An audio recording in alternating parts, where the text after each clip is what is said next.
Nakamoto, 2008, anonymous person, came up with this way of people transacting, doing business with assets peer-to-peer. And trust is not achieved by a middleman. It's achieved by cryptography, by collaboration, and by some clever code. And what that means is that we now have a native digital medium for value.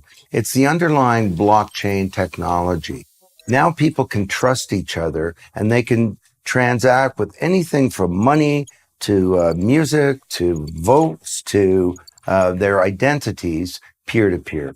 So what that means is that the nature of the corporation and the nature of competitiveness is going to change. This is a time of great transformation. First of all, every industry will go through huge convulsions, not just financial services, resources, retail, manufacturing, transportation, logistics, marketing, even government will be transformed.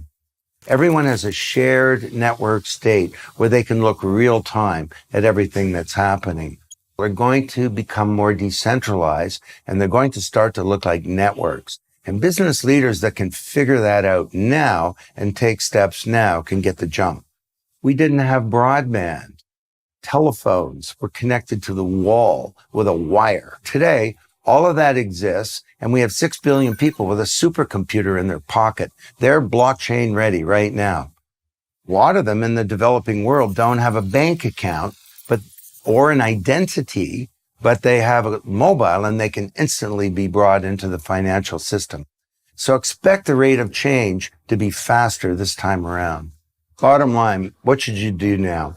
Download a digital wallet onto your mobile phone and buy some crypto. What if there were a second generation of the internet that enabled the true peer-to-peer exchange of value? We don't have that now. If I'm going to send some money to somebody else, I have to go through an intermediary, a powerful bank, a credit card company, or I need a government to authenticate who I am and who you are. What if we could do that peer-to-peer? Just a few years ago, an unknown person or persons named Satoshi Nakamoto came up with the Bitcoin protocol. And essentially, to me, what's happening is that once again, the technology genie has been unleashed from its bottle. Blockchain is basically a distributed database. Think of a giant global spreadsheet that runs on millions and millions of computers. It's distributed, it's open source, so anyone can change the underlying code and they can see what's going on.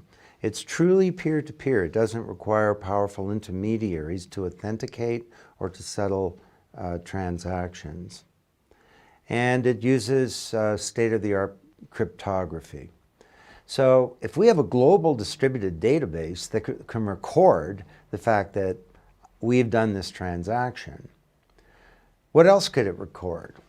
Well, it could record any structured information, pretty much. Not just who paid who, but who married who, or who owns what land, or what light bought power from what power source. In the case of the Internet of Things, we're going to need a blockchain settlement system